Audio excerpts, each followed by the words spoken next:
Yeah. Hey, good afternoon, Cody, and everybody at home. Now, the latest executive order led to a rumor of a statewide lockdown, and the National Guard says this is false.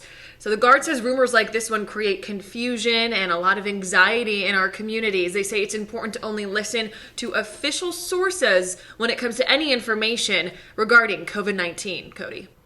Tori, thanks. In less than an hour, the South Carolina governor says non-essential businesses need to close. Now, we have those all broken down into 3 categories: entertainment venues, recreational and athletic facilities, and close contact service providers. Really, it's all the stores that were really closed prior to the executive order. Fox Carolina's Carrie WEIMER spoke with some local places, though, who were still open and now really affected by this executive order, including barbershops and, of course, hair salons. Tori, or I should say Carrie, is live in Malden, and I'm sure those parking lots will be empty starting tomorrow, Carrie. Yeah, Cody, you know, this is a parking lot that you normally see pretty packed throughout the week and on the weekend, for people coming to get their hair done. But this is kind of the new normal that we're seeing as we've been out and about this morning with local businesses here in the upstate. But there are those that are still trying to get that last little bit of income today before they have to close at 5 o'clock.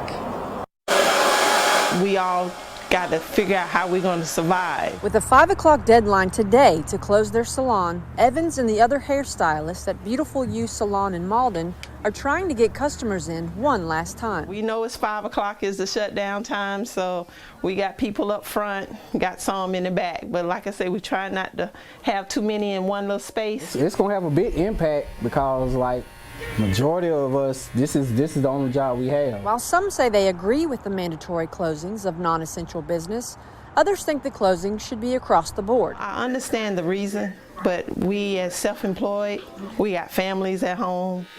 I totally disagree with it. Robertson says bills will not stop just because the income does. It's going to affect us in a negative way. I still have a lease that I have to fulfill as far as on this building.